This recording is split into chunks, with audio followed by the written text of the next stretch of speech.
Hey, everybody. Welcome to Friar Territory, part of the Foul Territory Network. I'm Darren Smith, Marty Caswell, Heath Bell, Padres All-Star, three-time saves leader for the Padres on one of the all-time lists, joining us as we get set. Padres entering the month of July. Let me just start by asking you both. We're done with June. June was not a great month for the San Diego Padres. They went 11-15. Do you have a favorite memory from the month of June? Marty Caswell, you go first. Yes, June ending.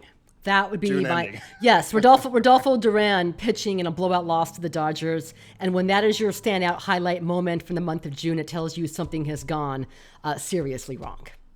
Okay, Heater, what do you got?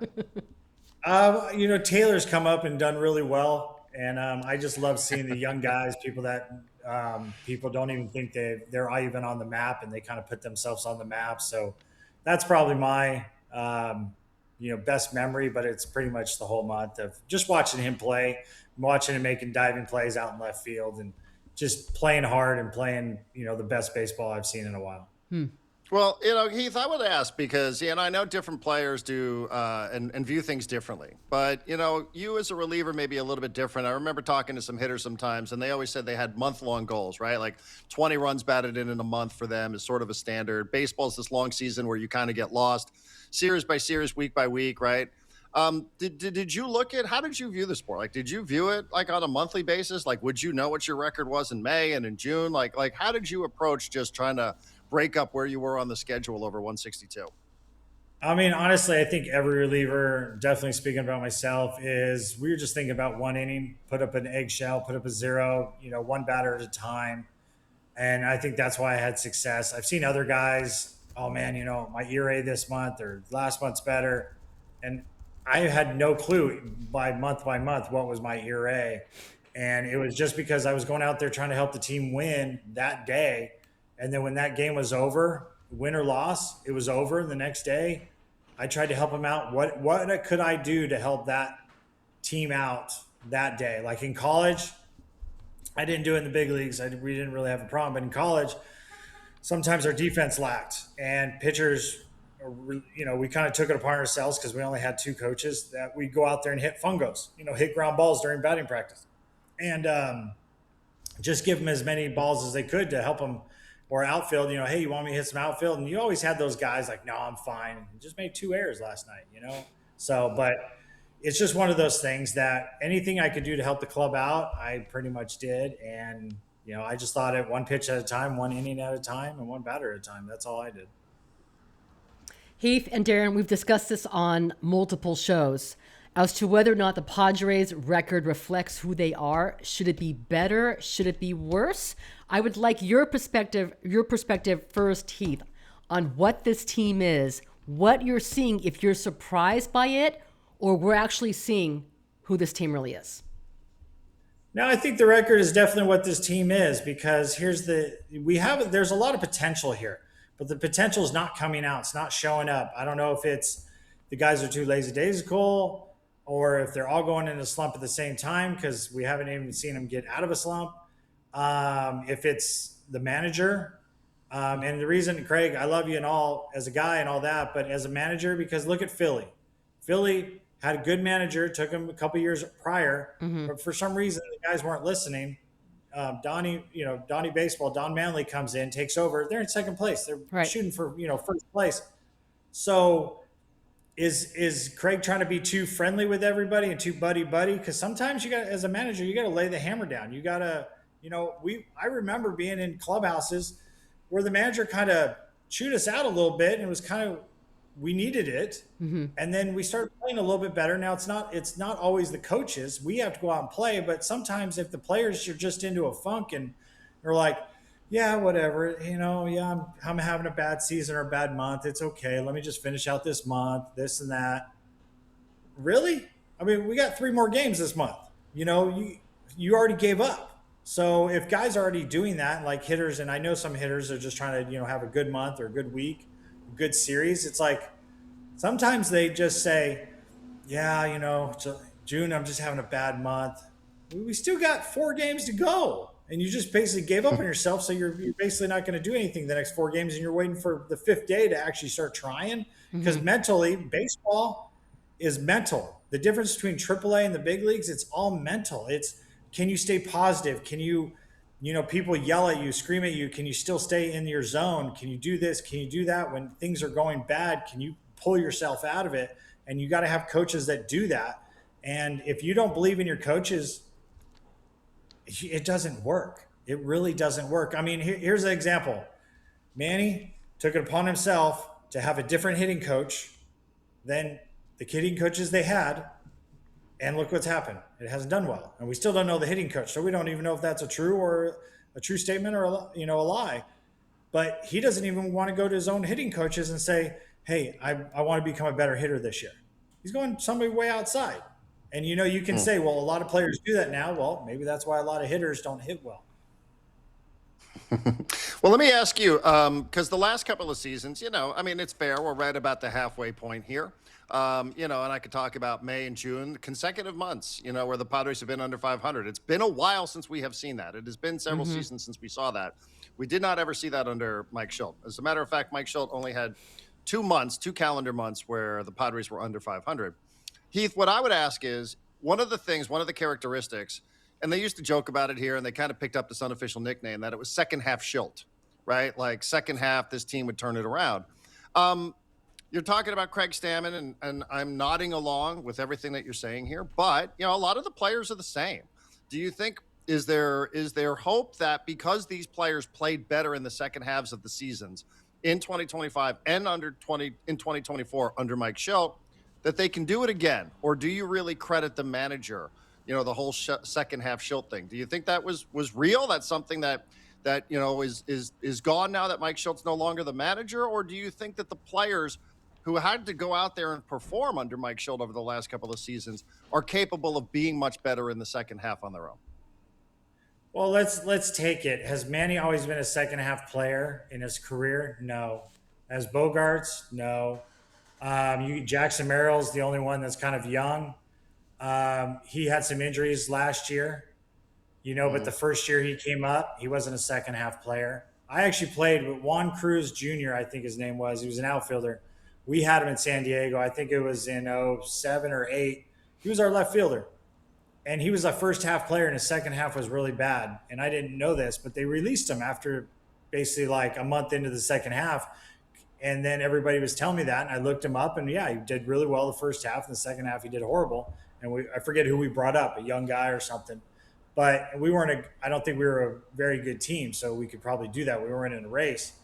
And if you're going to say that this is a second half team, this and that, then look at the play's history. Have they done it? And I'm going to say no. So I'm going to say a lot of it has to do with Mike. And maybe he got tired of them doing whatever they did the first half. But let's remember last year, the month of April, they were the best team in baseball. They were crushing it.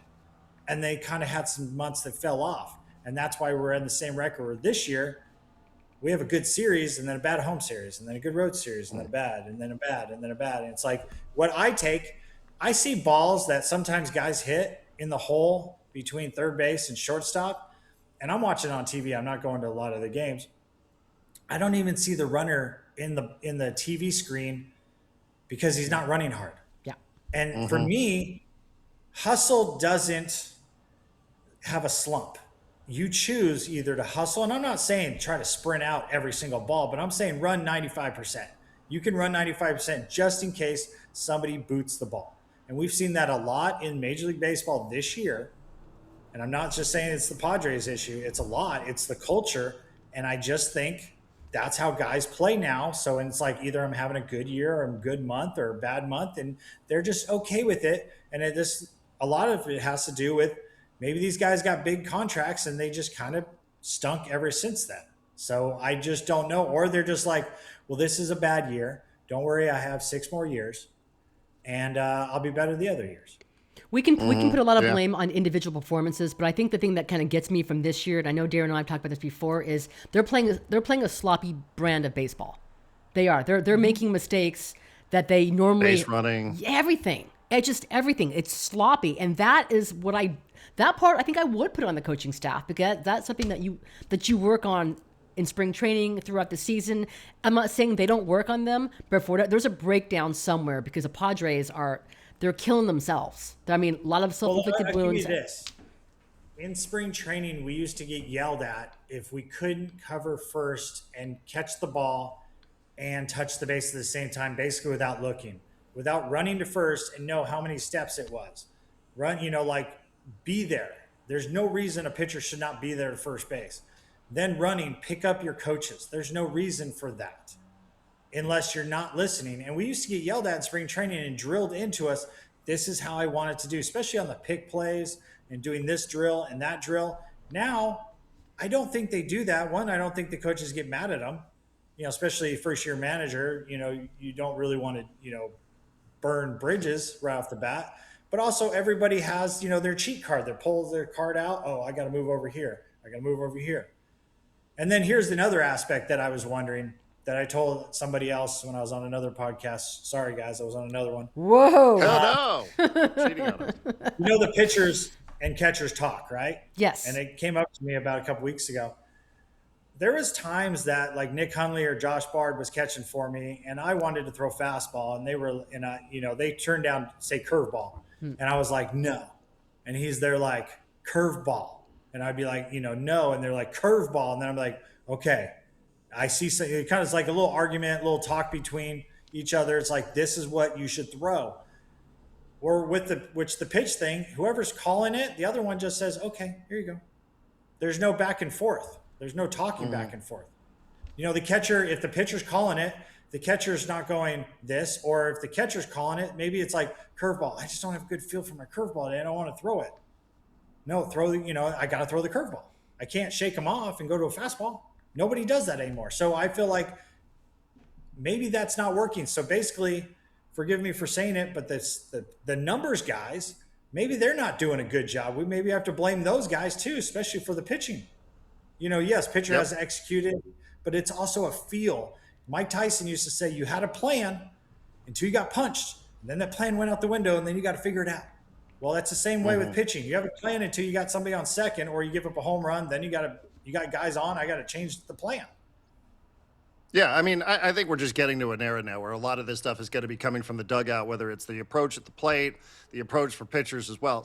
Stick around. We do want to talk a little bit more about pitching, but we do have to pay the bills. Stick around. Friar Territory continues next. Darren Smith, Marty Caswell, Heath Bell with you, talking all things San Diego Padres.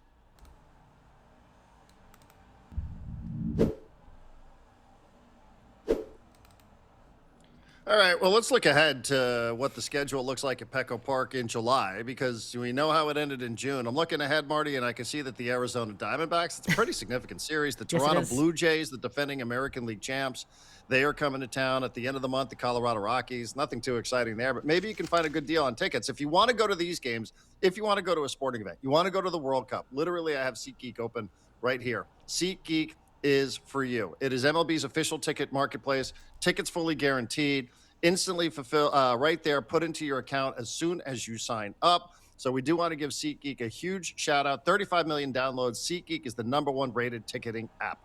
Darren, you mentioned next week. How about this weekend? What if you want to go ahead and watch Spain and Austria at SoFi Stadium, and then you want to watch the Padres and Dodgers on Thursday? You can do that all in one day. There's only one place to go, SeatGeek. It's the #1 ticketing app, as you mentioned, for a reason.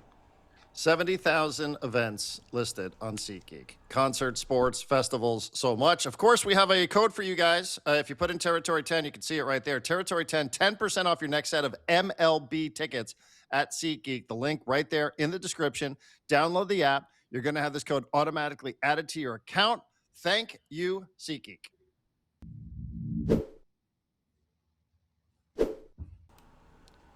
Welcome back to Friar Territory, part of the Foul Territory Network. Darren Smith, Marty Caswell, Heath Bell. You can subscribe to Friar Territory on YouTube, wherever it is that you find your podcast. We do at least 3 episodes per week, so make sure that you're subscribed because we do them on different days. We do them with different people. We do them at different times. Heath, we do want to talk a little bit about pitching, but I do have to ask, because we saw this crazy game the other day with the Padres and the Cubs where 9 home runs went flying over the wall. The wind was blowing out, as they say. What was your favorite memory from Wrigley Field? Do you have one? Do you remember a day that was crazy like that, where everybody's like, keep the ball down? What's it like pitching when the wind is going crazy like that? You don't want to pitch when the wind's blowing crazy. Best memory in Wrigley is just the first time I ever walked on the field, but also I have a bad memory that's always in my head. I was a New York Met, and I came in with bases loaded and no outs in the bottom of the ninth inning, and I think the score was tied, and I got a ground ball back to me, threw it home. We got a double play, struck the next guy out. I was pumped. It was like a great outing for me. Going back out the 10th inning, Derek Lee is up to bat, has an 8-pitch at bat, and then just squeaks one over the fence, a walk-off because the wind was blowing. And it was like, and then the worst part, that was my first year in the big leagues, and it was on ESPN Sports Center, one of those highlights, every time it came on. So I couldn't watch ESPN that I watched like every day. But anyway, those are the two memories of Wrigley. But I love Chicago. I love the fans have always been really good, and the city's great, and so is the food. So yeah, Chicago was one of my favorite places to go to. How much did you enjoy pitching at Dodger Stadium? Now, it's one thing when you're winning, when the Padres, when we could talk about a time when the Padres and Dodgers were evenly matched talent-wise, that's one thing. But like right now, I feel like there's been a rather dramatic shift. How much did you embrace pitching Dodger Stadium on teams that were not the greatest? The thing is, Dodger Stadium was always fun because I grew up kind of going there as a kid there, and Petco. But what I really remember about Dodger Stadium, they had the best mound. It was the best clay, the best dirt. There was no holes. It just was the pitching mound was the best mound in all of baseball, I would say, even at home. So sorry, Petco grounds crew guys, but Randy Jones said the same thing, right? So, I mean, that's what Randy used to say all the time. Randy, because he's another Southern California guy who was as Padres as it got, but he said the same thing. He said there was something about the mound, but he also said, Heath, that there was a little bit of gamesmanship up there because the mound in the bullpen was different than the mound that was in the middle of the field. So as good as it was at Dodger Stadium, right there on the field of play, they would mess with you a little bit because that mound in the bullpen, it was just off a little bit. Was that accurate? Oh yeah, that was accurate. The bullpen, it was off where I think only pitchers know, but it was off. But it was just the main mound. You knew the bullpen was off, and you were just like, yeah, whatever.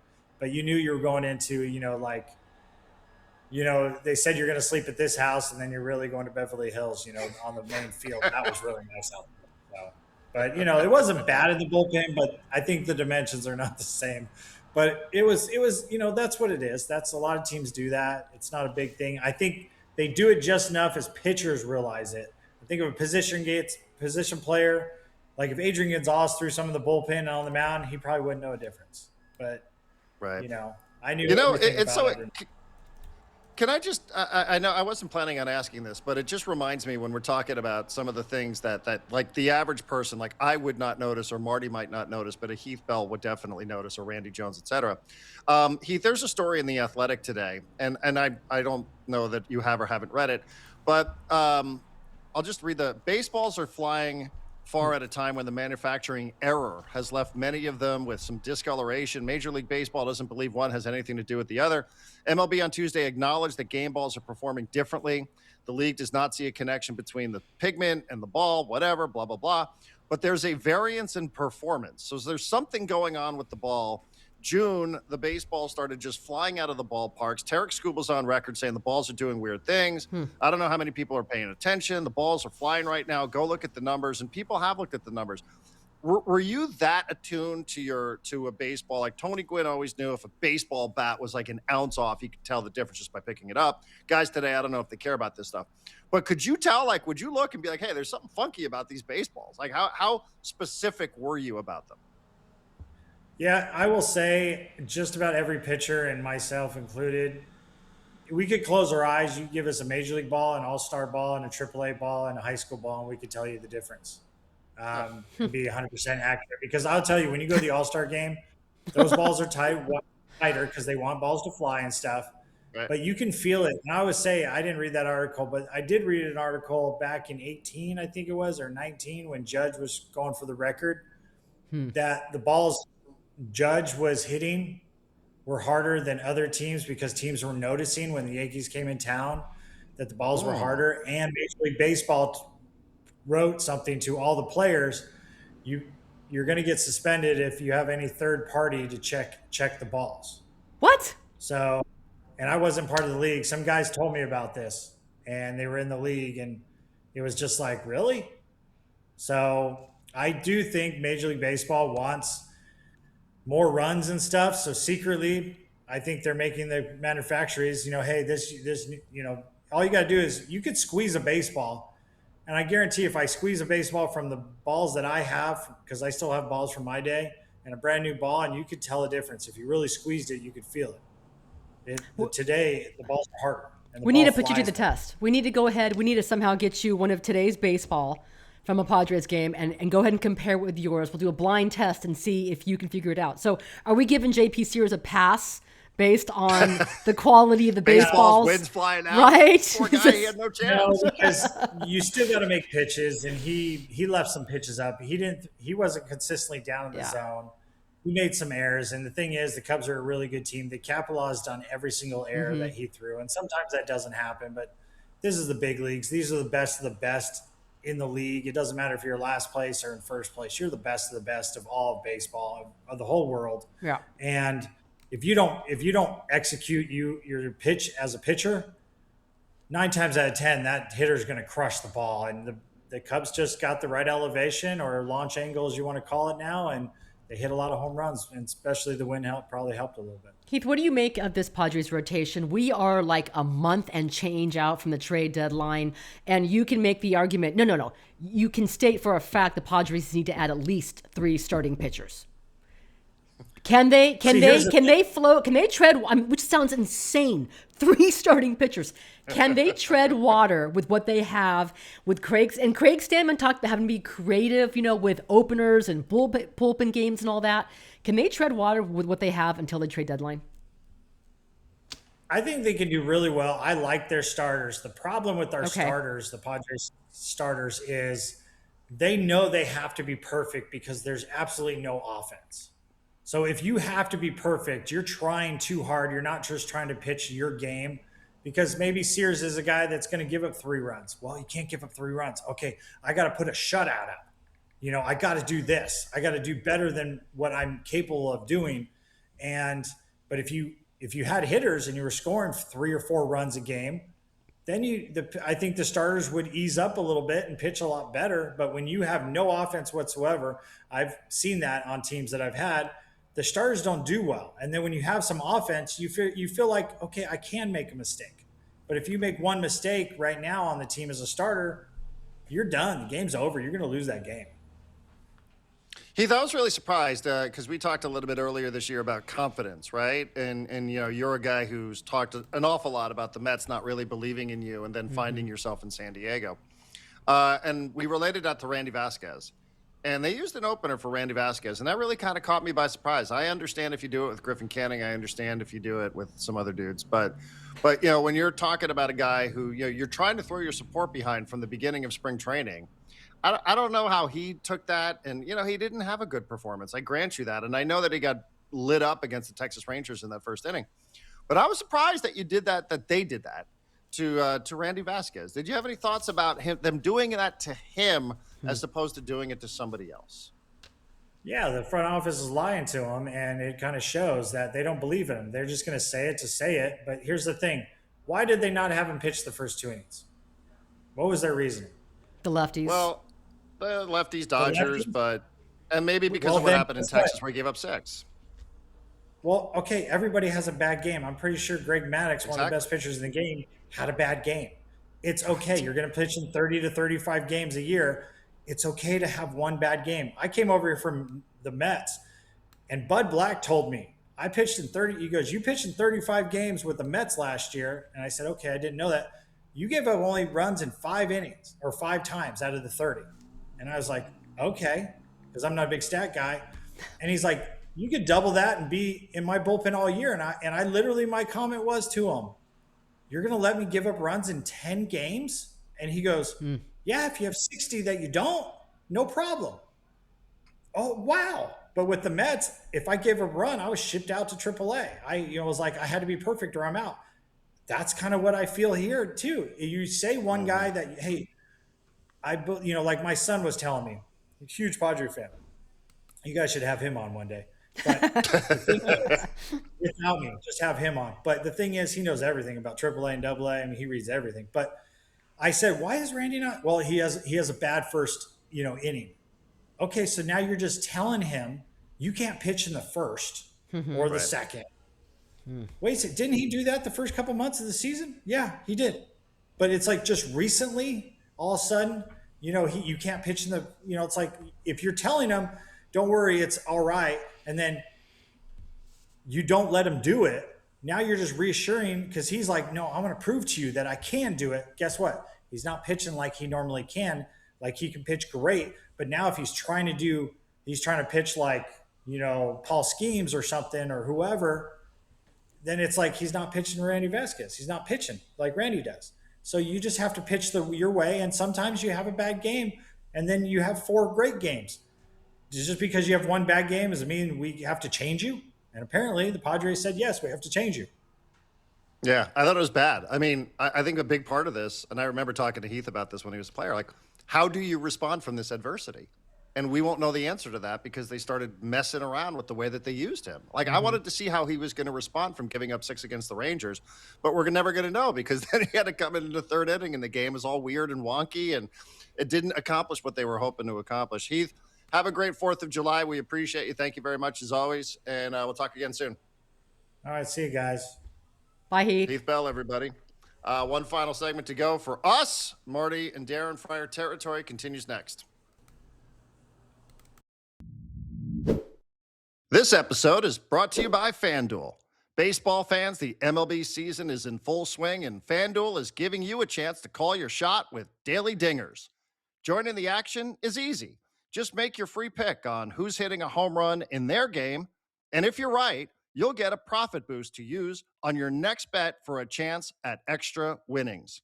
It's just another reason why FanDuel is the home of home runs. So, are you ready to play your game? Head over to FanDuel.com/podcast to get started. That's FanDuel.com/podcast to opt in for daily dingers. Make your free pick on who's hitting a homer. Play ball.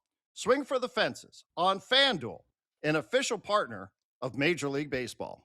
No purchase necessary. Opt-in required. Bonus issued as non-withdrawable profit boost tokens. Restrictions apply, including any token expiration and max wager amount. See terms at sportsbook.fanduel.com. Gambling problem? Call or text 1-800-GAMBLER. All right, Marty. Well, we're getting into the month of July, so we've rattled off some of these opponents here. We're going to see the Dodgers and then the Diamondbacks and the Toronto Blue Jays and the Kansas City Royals, the Atlanta Braves on the road at Miami, which is suddenly like the hottest team in all of Major League Baseball, back home against the Colorado Rockies. So I know we do this. We did this in June, and we said June had to be a big month. The Padres went 11-15. So if we're going to stick to our standards from where we were 1 month ago, we'd have to say that the Padres really have done themselves no favors. They have not answered any questions. And if anything, they have pushed themselves more towards being sellers, crazy as that might sound, at the deadline than what we were thinking maybe a month ago when we thought that June would be a push month for them. Okay, I'm going to guess that you and I probably thought the exact same thing when the Padres tweeted out who was playing in the futures game. It was a picture of Cash Mayfield and Ethan Salas. What went through your mind that went through my mind that went through the mind of every single Padres fan? For sale? I don't know. I mean, I don't think you can. I don't think it would be so irresponsible at this point to even think about it. But no, that's what I thought too. And, like trade, yeah, like this is trade. People need to know, like the futures game stuff. The teams do have a lot of say in it. So the Padres do want Cash Mayfield and Ethan Salas, who just came off the IL. So he's back. They do want to showcase these guys, for no other reason. Maybe you're doing that for your own fans, just so you can say, hey, we have 2 players in the futures game. So, there's all sorts of reasons. We can remember the game at Petco Park, the All-Star game, the futures game at Petco Park, where it was Carlos Asuaje and Manuel Margot. Hunter Renfroe. And they put those guys into the... And Hunter Renfroe. Hunter Renfroe. Yeah. I remember Manuel Margot made an amazing catch out in center field. Like, you're like, oh, the future is bright, And I think he's still around and playing somewhere. So good for him. He's had a good career. But yeah, I mean, July is, I'm not sure. I'm just not sure. Especially with this pitching. And it just feels like it just feels like it's really fraying. What Heath was talking about, how the offense has impacted the starting pitching, which impacts the bullpen. Like these things are all connected. There is this cascading effect to not having enough offense Yeah. that it affects the pitching, the starting pitching, their mentality, the way the manager manages, and the way the bullpen is used. And none of it's great. It has to be exhausting, and I know fans don't want to hear this, but when that was a terrible series against the Dodgers, and they have them for 4 games this weekend. You know, you're gonna see Ohtani in the mound this weekend, by the way, and back to Sasaki, who the Padres were. I mean, Sasaki was all over the place, all over the zone. Couldn't find the strike zone. Walked five Padres. Ended up being a bit of a blowout, but they get Sasaki, Yamamoto, and Ohtani. The offense is struggling. The pitching is taxed. The bullpen is worn out. And then they have, again, the most critical homestand of the year, part 2, with the Diamondbacks hot in their heels in the wild card. So we'll see how they respond. I do want to go ahead, Darren, and just pat myself on the back. I know this is not going to be a Daily Dinger segment, but I did predict in my last Daily Dinger that Fernando Tatis Jr. would hit 2 home runs in 1 game at Wrigley Field, and he did it. What do I win? Ding, ding, ding, ding, ding, ding, ding. So if you're looking for something... You get to clip this and post it on social media and take your victory lap. I will. 40% of his home runs came in 1 game where the wind was blowing out at Wrigley. So, hey, no, I mean, good for him. Take what you can take, right? You take what you can take. You know, it's a crazy game, that one the other day. And then you lose. And then you lose. 9 homers. You finally... I mean, they were getting destroyed. I know. They just took advantage of some pitchers at the end of the game. But I know. They made it interesting, at least, for those that were still paying attention and weren't watching the World Cup, which seems like all of San Diego has been paying more attention to the World Cup than whatever it was that was happening at Wrigley Field. But, I mean, good. You can keep saying, I hope it's the start of something. I mean, that first one that he hit, whoa. If you've ever been there and you have the perspective of knowing what that looks like how majestic that is at Wrigley Field, it is.